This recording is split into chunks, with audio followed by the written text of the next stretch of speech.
This video is a deep dive into the birth chart of Vice President JD Vance. I'm Gable Collings, I'm a practical astrologer, and I'm really excited to share with you the incredibly fascinating things that I found in his birth chart, as well as some tips that I would give him if he were my client. Not that I would ever want to work with a member of the Trump administration. So let's dive right in with a look at his birth chart. When I first saw his birth chart, I immediately noticed that his Mars is almost exactly conjunct his IC, or the fourth house angle, but we'll discuss this more later. For now, let's start with the identity template. There are 3 layers of identity in astrology. The first of these is the sun, which represents your soul and the core being of who you are, which will remain the same throughout all of your lifetimes. And by connecting with the energy of your sun sign, you're going to feel very soul level fulfilled, but it's not going to actually support your evolution. The next layer is the ruler of your ascendant, which represents how you might come across to people you've just met and the role that other people expect you to play. By focusing your energy there, you're going to get a lot of external validation, but you'll still feel empty and disconnected. And the last of these 3 layers is your Mars, which represents the person that you are here to be in this lifetime, the lessons that you're here to learn, and the energy that you're here to embody. This might not come naturally to most people, but by tapping into your Mars energy, you are supporting your evolution and fulfilling your purpose in this lifetime. JD Vance has his sun in Leo, which means that on a soul level, he was meant to be a leader. This can also manifest as the core being of himself is confident in his own abilities and naturally outgoing. And he has Leo rising, which means that the ruler of his ascendant is that sun in Leo. So when the sun and the ascendant ruler are the same, things can get a little bit complicated. Because what that means is that how people perceive you, what other people who don't even know you expect from you, is your core being. It's the same as your soul, which is usually a very private and personal part of you. This usually manifests as being hypersensitive to criticism, because everything that everyone says about you is probably true. You can't really hide the truth of who you are. So whatever opinions you have about JD Vance, just from what you've heard on social media and what you've seen from his political career, is probably the core of who he is and his authentic self. And he has his Mars in Scorpio, which is set apart from those other 2 identity indicators. This means that if he wants to unlock his full potential in this lifetime, he needs to tap into the Scorpio energy of things like mystery and passion and taboo. But I don't see him doing any of that, so that potential is probably completely untapped. Let's take a look back at his sun and the aspects that it forms to the other planets in his birth chart. His sun in Leo is in a very tight square to his Saturn in Scorpio, which rules his 5th house, his 6th house, and his 7th house. This means that the core being of who he is, his authentic self, is coming into conflict whenever he is at work, taking a risk, or interacting with any other person. This makes his everyday life extremely difficult because he will take any criticism from another person or any mistake at work or any risk that doesn't work out perfectly as a soul level attack. So I can clearly see how this would make someone extremely defensive in every moment of their life. There is an opportunity to move past this constant defensiveness and this constant feeling of conflict because this aspect is a square, and squares are wanting, the energy of a square wants to create change. But that being said, this square is formed between two planets in fixed signs, Leo and Scorpio. And fixed signs are not very open to change, so it's highly unlikely that he will be open to the lesson that this is trying to teach him, and it's way more likely that he will just go through his entire life feeling defensive and attacked all the time. His sun is also trine his Uranus in his 4th house. Uranus represents disruptions, unexpected events, and abandonment wounds. And the 4th house represents family and home life, but it can also symbolize your ability to rest, relax, and recharge. If you read his memoir, Hillbilly, Elegy, or watched the movie adaptation like I did, you already know that he grew up with a mentally unstable mother and was therefore raised primarily by his grandparents. And I want to note that abusive and difficult childhoods are not always apparent in your birth chart. They don't always show up in your birth chart. But in this case, his very much does. This Sun-Uranus trine indicates that he's used to feeling abandoned and having his home situation unexpectedly change. But every time that happens, it's directly impacting him on a soul level. And because the sun represents the soul that you carry with you through every lifetime, this means that his traumatic childhood in this lifetime is going to leave lasting marks on his soul. He's going to carry these wounds with him through every other lifetime. So you can already see, just at this point, that a core part of JD Vance's identity is centered around this hypersensitivity to criticism and changes of any kind. So now let's take a deeper, closer look at his Mars, which represents who he's here to be in this lifetime. His Mars in Scorpio rules both his 4th house and his 9th house, which is a really interesting combination because the 4th house represents the safe, the familiar, the place where you go to rest and relax, and the 9th house represents the unfamiliar and the dangerous and the place where you go to learn, grow, and expand. So this means that to him, those two polarities are one and the same. This is further influenced by that, further emphasized by that Sun-Uranus trine. To him, the unfamiliar is familiar, and he's going to probably feel safest in unsafe situations just because that's what he's used to. And yes, this happens to everyone who has been through trauma.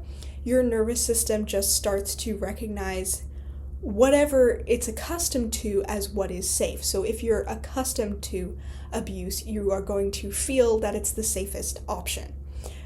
That happens to everyone. But based on his birth chart, I can tell that for JD Vance, his recovery from abuse and trauma is just going to take so much longer and require so much more effort than other people who don't have a birth chart set up like this. It's just a fundamental part of who he is to go towards things that feel unstable, unpredictable, and unsafe because he registers that as safe and stable. And as I mentioned at the very beginning of this video, his Mars is in a tight conjunction to what is called the IC, which is just the 4th house cusp. This is the angle that represents the home and family life. So we have yet another indicator of an abusive or at the very least difficult childhood, because Mars can symbolize violence and basic survival instincts, and Scorpio can represent trauma and deep-seated wounds. So that combination of this violence and emotional trauma right on the angle that represents home and family life is a pretty good indicator of a difficult upbringing. His Mars in Scorpio, which rules his 4th house, is also square his Venus in Leo, which rules his 3rd house and his 10th house. This indicates that his upbringing, his childhood, his family roots is in direct conflict with his career advancement. and the way that the world sees him. And this makes sense because he came from a poor family and his mother was a drug addict, which doesn't make anyone think, oh, that's a guy who's going to become a politician, let alone a vice president.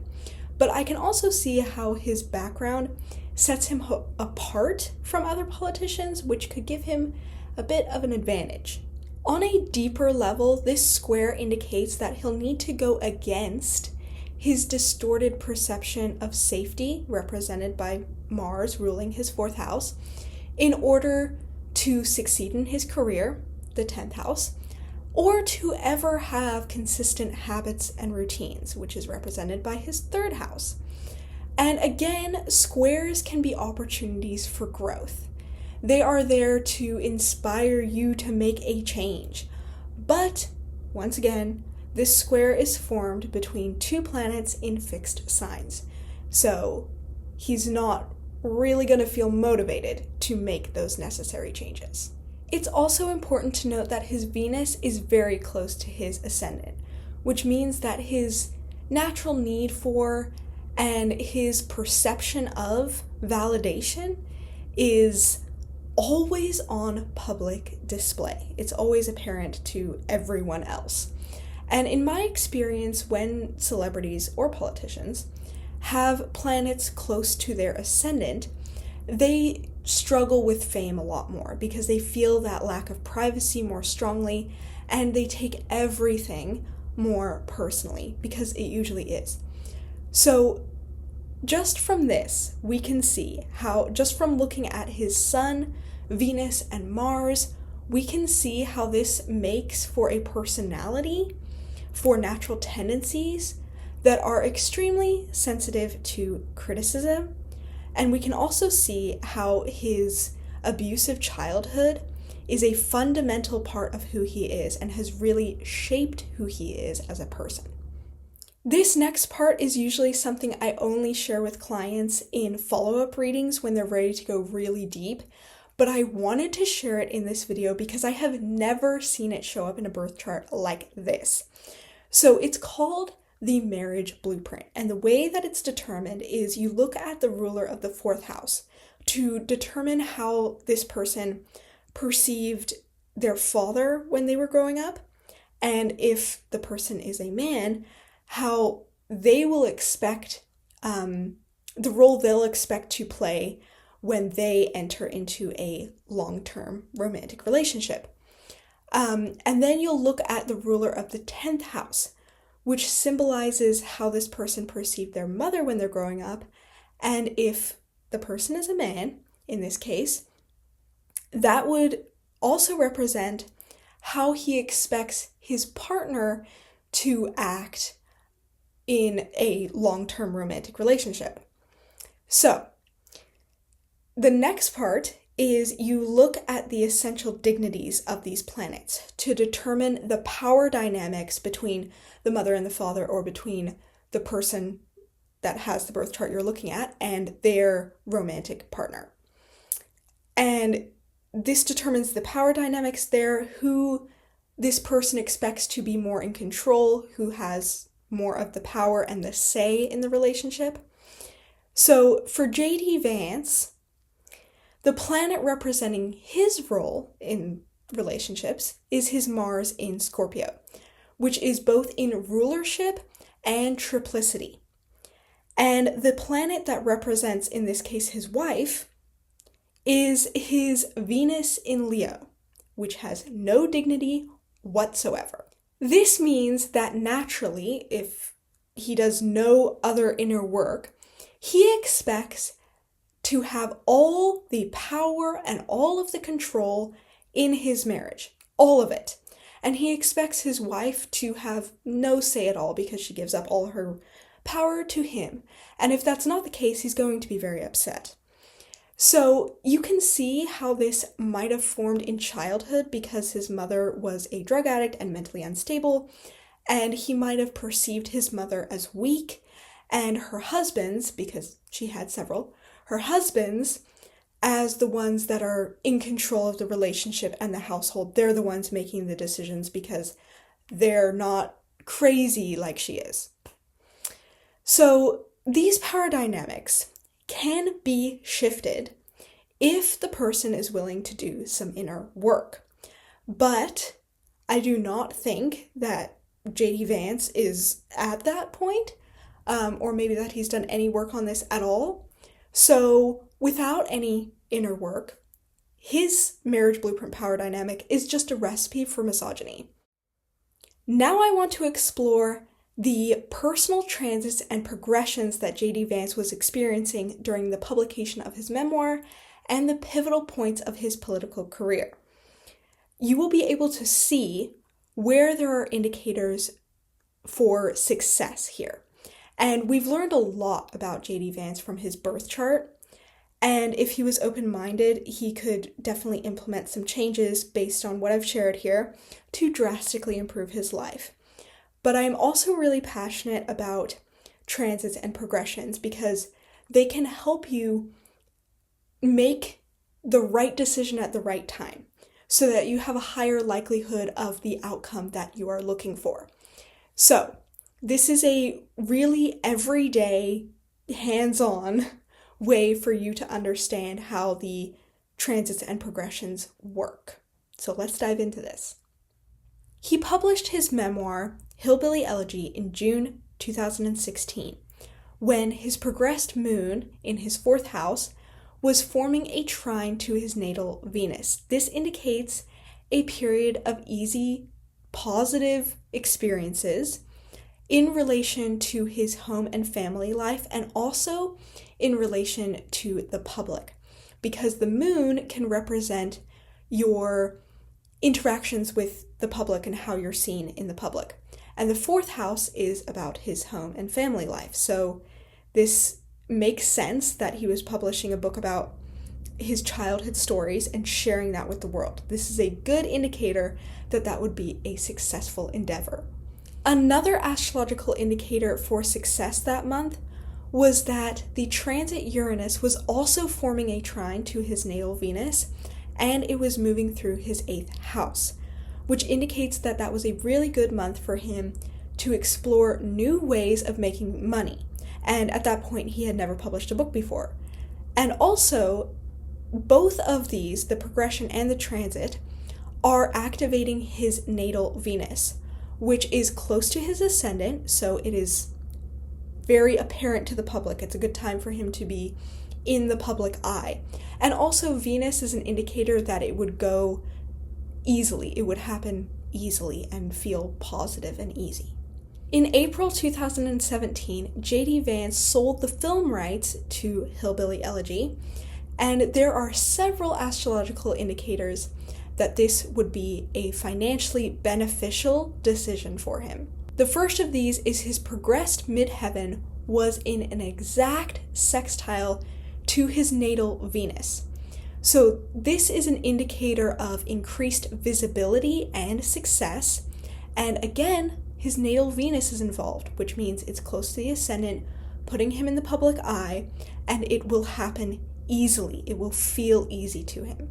Another indicator is that his progressed Mars was moving through his 4th house and conjunct his Uranus and trine his Sun.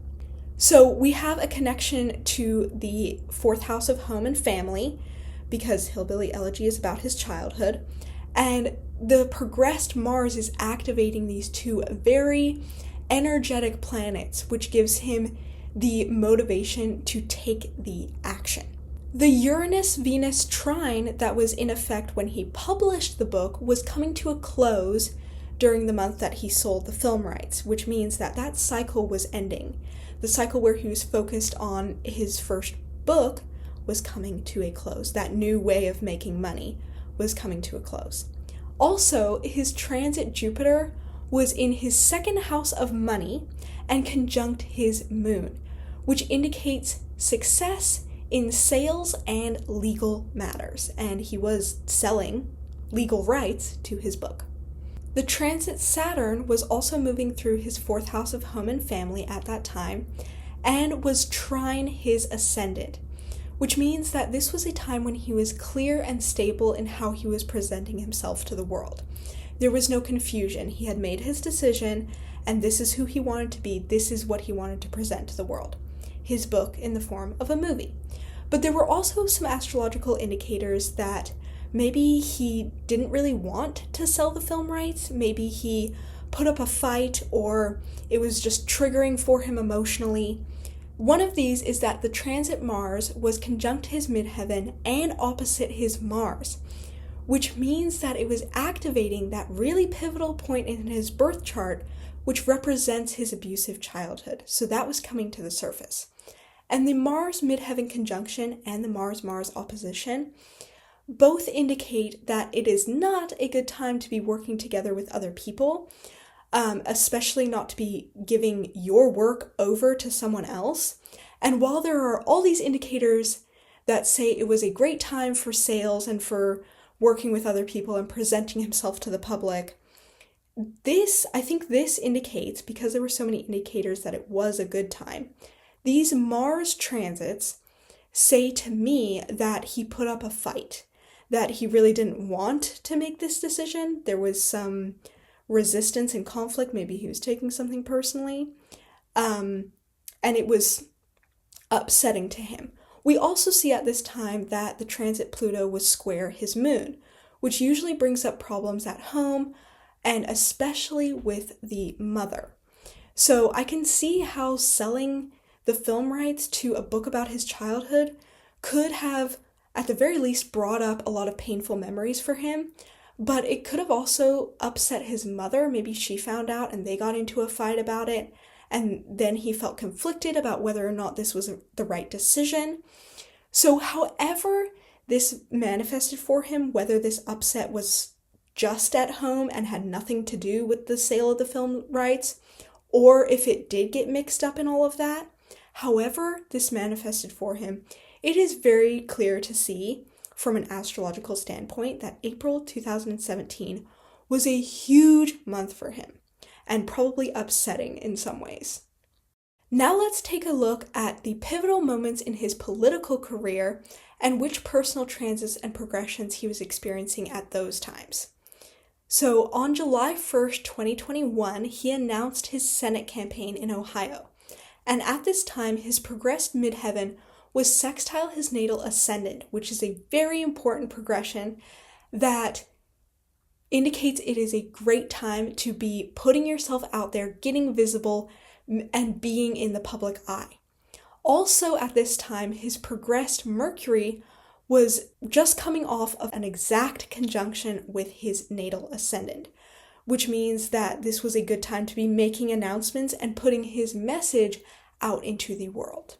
And if we look at his transits for that date, it was 4 days after his transit Mars was in an exact conjunction to his Sun, which is a very productive and high energy transit, giving him that motivation to take the action and make this happen.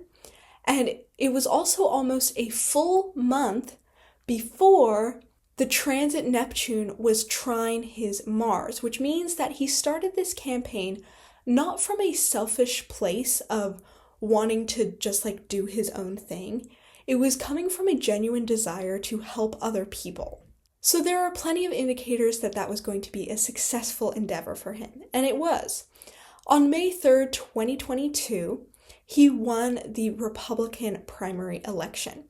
But this is extremely interesting because on that date, May 3rd, 2022, he was under the influence of strong Neptunian energy, which usually makes for deception and not success. His progressed ascendant was square his natal Neptune, and his progressed midheaven was opposite his natal Neptune. So both of his progressed angles, the main angles in his birth chart, were activating his natal Neptune. This indicates that a major life event was probably going to happen around that time, as the progressed angles typically do. They typically trigger major life events. But they're activating his natal Neptune, which means that whatever happened around that time was probably not going to turn out how he expected it to. He probably wasn't seeing the situation for what it really was. His transit Jupiter was also square his natal Neptune, which indicates that he was probably presented with an opportunity at that time that would later turn out to be way too good to be true. And if he had been consulting an astrologer, which I know he would never do, I would have advised against taking action on anything that came up around that time for him, because he wouldn't be seeing it clearly with all that Neptune energy. But then again, all of these progressions and transits were activating his natal Neptune. They weren't coming from the transit or progressed Neptune, which indicates that this deception might have actually been coming from him.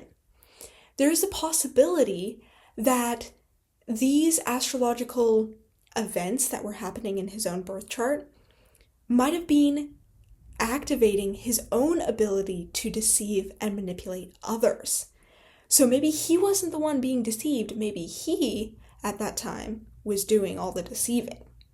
JD Vance was sworn into the Senate on January 3rd, 2023. And by that time, those progressions between his progressed ascendant and progressed midheaven and his natal Neptune had wrapped up and come to a close, which means that that deceiving energy, whether it was coming from him or from outside of him, was over. Everything was much clearer by the time he became a congressman. There are a lot of astrological factors that he was going to be getting a promotion around that time, because his progressed midheaven was trine his natal Pluto, which indicates that he was coming into power, Pluto, in his career, midheaven. Also on that date, the transit Saturn was moving through his 6th house of work and forming a square to his natal Mars, which usually indicates setbacks, but that obviously wasn't the case. So maybe he thought that he felt like being sworn into the Senate was still not enough. He felt like there was still way more that he could be doing, and he was not even close to where he wanted to be. So while there were indicators that he might get a promotion or get a great opportunity in his career, he still felt unfulfilled by it.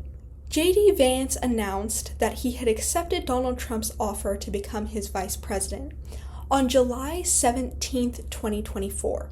But there are no astrological indicators that that day was a specifically important one for him. Surprisingly, there aren't even astrological indicators that Trump's inauguration day, when he officially became the vice president, was an important day for him either. So what I did was I went through his progressions between January 2023, when he endorsed Trump's presidential campaign, and January 2025, when he became vice president, to see when it was most likely that that decision was actually made. I came to the conclusion that the decision was most likely made in July of 2023, or at least that's when JD Vance felt like he wanted to become vice president, that he made that decision for himself. So maybe there were no actual papers signed or anything like that, but he knew that's what he wanted to do next. I'm saying July 2023 specifically for a couple of reasons. One of these is because that trine between his progressed midheaven and his natal Pluto, which was in effect when he was sworn into the Senate, returned in July 2023, meaning this could be a time where he was coming into power in his career, or that he felt like he wanted to come into more power. Also, he was experiencing a transit Pluto-Pluto square and a transit Uranus midheaven conjunction. The Pluto-Pluto square is a rare personal transit that indicates a time of fundamental change and an opportunity to reevaluate how you're using your personal power. So this was going to be a significant month for him no matter what was happening in his life, July 2023, when his Pluto-Pluto square was exact. And it's further emphasized by the progressed midheaven forming an aspect to his natal Pluto. So at this time, in July 2023, his natal Pluto in his birth chart was activated both by the transit Pluto and his progressed midheaven. So there was a real focus and emphasis on his own personal power. And Pluto can also represent power in terms of political power, people who are in positions of leadership. And then the Uranus midheaven conjunction is a once-in-a-lifetime transit that can bring sudden changes to the way that you present yourself to the world. And if you have been feeling satisfied in your work and you feel like your career is going well, the Uranus midheaven conjunction can be a time when a new opportunity to take on more responsibility can come your way. An aligned promotion that feels like a good fit for you might come along during the Uranus midheaven conjunction. And he had already been pursuing a political career. And we also know that just becoming a congressman, just being in the Senate, didn't feel like enough for him. That promotion felt unfulfilling to him. So he was still, after that, looking for ways to get even higher up in the government, in his political career. He was looking for the next step. And to him, the natural next step was becoming vice president.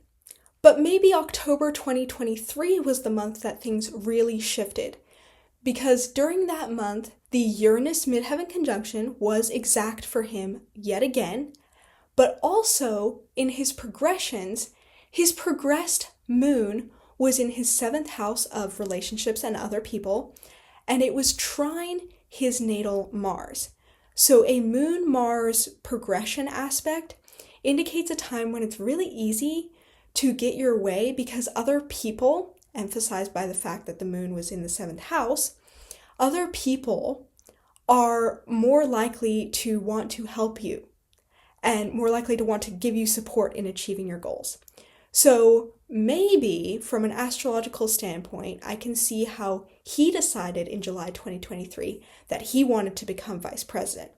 And in October of 2023, he might have made that official.